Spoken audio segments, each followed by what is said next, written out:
दर्शको नमस्कार. आपण बघत आहात JNC सिटी न्यूज. मी आहे आबा शिंदे. आज आपण भेटत आहोत शिवसेनेचे परभणी जिल्हा प्रमुख, जिल्हा संपर्क प्रमुख, त्याचबरोबर शिवसेनेचे उपनेते आनंद जाधव साहेब यांच्याशी. जाधव साहेबांमध्ये मी आपलं स्वागत करतो. आम्हाला सांगा की या महानगरपालिका निवडणुकीच्या अनुषंगानं नेमकी परभणी महापालिकेमध्ये शिवसेनेची काय परिस्थिती आपण बघता? मी सर्वप्रथम आज पत्रकार दिन आहे. मी माझ्या सर्व पत्रकार बंधूंना, भगिनींना, महाराष्ट्रातल्या तमाम पत्रकार बंधू भगिनींना शुभेच्छा देतो.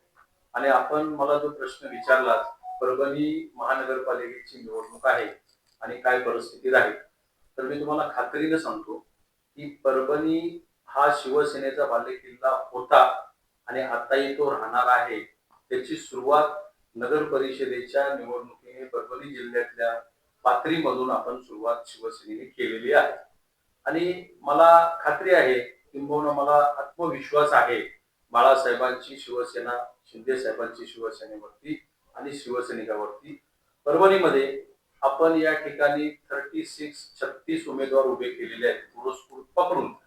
तर यावेळची परभणीतली जनता यावेळी नक्कीच शिवसेनेच्या धनुष्यबाणाच्या समोरील बटन दाबून जेवढे उमेदवार आपले उभे आहेत ज्या ज्या प्रभागामध्ये, सर्वांना नक्की निवडून देतील.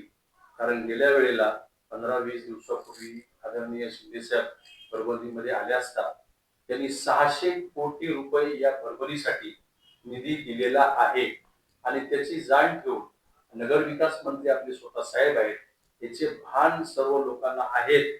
म्हणूनच मी सांगतो की ह्यावेळी शिवसेना या ठिकाणी इतिहास घडवेल आणि भगवा झेंडा फडकेल. जाधव साहेब, खरं म्हणजे ही परभणी यापूर्वीची प्रभावती नगरी होती आणि ही संतांची भूमी आहे. या ठिकाणी तुमचा पर्यटनासाठी इतका प्रचंड स्कोप आहे. या जिल्ह्यामध्ये साईबाबांचं जे तर जन्मस्थान आहे, संत जनाईचं इथे जे तर जन्मस्थान आहे, कार्यस्थान त्यांची कर्मभूमी आहे, आणि इतर सुद्धा जांभूळ बेट सारखं असेल. या सांस्कृतिक आणि आध्यात्मिक ठेव्यासोबतच या ठिकाणचं तुराबुल हा तिथलं दर्गा आहे. या तुरुतपिरांनी ऋग्वेदाचे उर्दूमध्ये भाषांतर केलेले आणि उस्मानिया विद्यापीठामध्ये ते अभ्यासले जातात. मात्र या शहराची प्रभावतीची परभणी कधी झाली आणि परभणीची भणभणी कधी झाली हे लोकांना कळालं नाही. आणि आता पुन्हा ह्या भणभणीची परभणी होईल का, असा यक्ष प्रश्न लोकांसमोर आहे. नेमका काय आपलं या संदर्भामध्ये प्लॅनिंग असणार आहे? अतिशय महत्वाचा प्रश्न आपण या ठिकाणी मला विचारला. मला जे माहिती आहे ते सांगतो की आदरणीय शिंदे साहेब मुख्यमंत्री असताना पाथरी येथे साईबाबांचे जन्मस्थान आहे, त्याला 92 कोटी रुपये शिंदे साहेबांनी मंजूर करून दिलेले आहेत. आणि योगायोगाने या सरकारमध्ये माझ्या तालुक्यातले, माझ्या जिल्ह्यातले मंत्री आदरणीय शंभूराज देसाई, ते मी ज्या तालुक्यात आहे त्या तालुक्यातले ते पर्यटन मंत्री या महाराष्ट्र शासनामध्ये आहेत. मी त्यांना विनंती करणार आहे, आपण जेवढे मला आता या ठिकाणी मुस्लिम समाजाबद्दल किंवा संतांची भूमी आहे आपण मला बोललात, त्या ठिकाणी पर्यटन अ ब क जसा जसा दर्जा मिळेल त्याप्रमाणे आपण पर्यटन मध्ये आणण्याचा 100% या ठिकाणी प्रयत्न करणार आहोत. आणि आता 12 तारखेला आदरणीय महाराष्ट्र राज्याचे उपमुख्यमंत्री एकनाथ शिंदे साहेब परभणीमध्ये येत आहेत. त्यांची जाहीर सभा आहे. त्यावेळेला जे काय बाकीचे प्रश्न असतील ते आपण मला लिखित स्वरूपामध्ये द्या, त्यांनाही आपण ते निवेदन देऊ. आणि परभणी जिल्हा किंवा परभणीच राहील. आपण जो दुसरा मला प्रश्न विचारला की परभणीची भगभगिनी का काय, तो होणार नाही सर. आपण महाराष्ट्रामध्ये सत्ता आपले, केंद्रामध्ये सत्ता आपले, आपण 100% प्रयत्न करू की परभणीचं गतवैभव कसं प्राप्त होईल ते शिंदे साहेबांच्या माध्यमातून आपण केल्याशिवाय राहणार. शेवटचे 2 प्रश्न सर.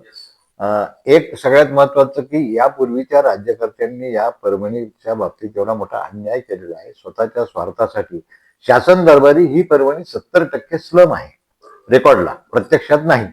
मात्र 70% शासन दरबारी स्लम असल्यामुळे या ठिकाणी कुठलाही कारखानदारी लावायला येत नाही. तर हे मिटवून काढल्याशिवाय या परभणीमध्ये रोजगाराच्या संधी निर्माण होत नाहीत, व्यापाराच्या संधी निर्माण होणार नाहीत. या संदर्भानं काय प्रश्न आपल्याला? तर मला तर असं वाटतं की उदय सामंत साहेब जे आपले उद्योग मंत्री आहेत त्यांच्या माध्यमातून MIDC तर या ठिकाणी यायला पाहिजे. रोजगाराचं जर लोकांच्या हाताला जर काम मिळालं, तर पोटाला अन्न मिळालं, तरच जनता टिकली जाईल या ठिकाणी. नाहीतर पुन्हा मुंबई सारख्या ठिकाणी आपल्याला कामानिमित्त जावं लागतंय. आपला प्रश्न योग्य आहे, रोजगार या ठिकाणी उपलब्ध करून देण्यासाठी आम्ही 100% साहेबांच्या माध्यमातून, देवेंद्र फडणवीसच्या माध्यमातून नक्कीच आम्ही या ठिकाणी प्रयत्न करू. शेवटचा प्रश्न आहे सर, की आता आम्ही जेव्हा जनमानसांमध्ये फिरतो आहोत आणि गेल्या नगर परिषदांचे जे निकाल आले ओव्हरऑल महाराष्ट्राचे, त्या निकालाच्या माध्यमातून परभणीचा पूर्वाश्रमीच्या शिवसेनेचाही बालेकिल्ला होता. मात्र इथे 7 नगर परिषदांमध्ये 6 नगरसेवक उभाटाचे निवडून आले. त्यामुळे लोकांची अशी कुठेतरी भावना होत चालली आहे, आम्ही जेव्हा फिरतो शिवसेना प्रेमी आणि शिवसैनिकांच्या मनामध्ये अशी भावना प्रेम होत चालली आहे की केवळ बा माझा पक्ष चोरला, माझं चिन्ह चोरलं, माझा बाप चोरला असं म्हणून रडत बसणार आहे. हे पक्षाचं संरक्षण करू शकत नाहीत. उलट पक्षी एकनाथ शिंदे साहेबांनी करून दाखवलं आणि हे केलं, म्हणून एकनाथ शिंदे शिवसेना खरी सांभाळू शकतात असं जनसामान्यांची धारणा होत चाललेली आहे. याबद्दल आपलं काय मत आहे? अगदी 100% खरं आहे. बाळासाहेबांचा वारसा, बाळासाहेबांचे विचार, आदरणीय एकनाथराव शिंदे साहेब आणि धर्मवीर दिघे साहेबांचे विचार एकनाथ शिंदे साहेब महाराष्ट्रामध्ये पुढे घेऊन चाललेले आहेत. म्हणूनच नगर परिषद, नगर पंचायतीमध्ये भारतीय जनता पक्ष नंबर 1 आणि शिवसेना बाळासाहेबांची, शिंदे साहेबांची शिवसेना नंबर 2 ला राहिलेले आहे. आणि नेहमी रडणारे उभाटाचे नेते आज पण तेच आहे. माझा बाप चोरला, चिन्ह चोरलं हे सांगून आता लोकांना कंटाळा आलाय. लोकांना सर्वांना माहिती पडलंय ते काही देऊ शकत नाहीत, जनतेला देऊ शकत नाहीत, कार्यकर्त्याला देऊ शकत नाहीत. हे मुख्यमंत्री असताना मंत्रालयामध्ये मोजून 8 ते 10 वेळा गेलेत. कोरोना काळ होता, कोरोना काळामध्ये शिंदे साहेबांनी जेवढं काम केलं तेवढं महाराष्ट्रात कुणीच काम केलं नाही.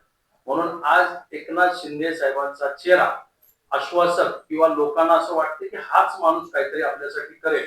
मुख्यमंत्री असताना केलेलं प्रचंड काम शेतकऱ्यांसाठी, कष्टकऱ्यांसाठी, महिला भगिनीसाठी अनेक प्रकारे त्यांनी योजना आणल्या. त्यामुळे आज महाराष्ट्रातली जनता, मी खेडोपाडी फिरतोय, नांदेड, हिंगोली, धाराशिव, लातूर या ठिकाणी मी फिरतोय, मला दिसतंय की खेडेपाड्यातल्या, ग्रामीण भागातल्या लोकांना, शहरातल्या लोकांना शिंदे साहेबांच्या बद्दल प्रचंड विश्वास आहे की हाच माणूस शिवसेना बाळासाहेबांचे विचार पुढे घेऊन जाऊ शकतो. म्हणून आज शिवसेनेला यश मिळत आहे. येणाऱ्या या महानगरपालिका 29 महानगरपालिका आहेत, त्याच्यामध्ये सुद्धा शिवसेना पक्षच अव्वल राहणार आहे. कारण शिंदे साहेब आणि बाळासाहेबांचे विचार ते पुढे घेऊन जातात. ठाणे मुंबईमध्ये काय परिस्थिती असेल? ठाण्यामध्ये परिस्थिती महापौर शिवसेनेचाच बसेल. मुंबईमध्ये महापौर हा महायुतीचाच बसेल आणि चांगल्या प्रकारे यश आपल्या पक्षाला म्हणजे शिवसेनेला चांगलं यश त्या ठिकाणी मिळेल. धन्यवाद सर, आपण आमच्याशी बातचीत केली.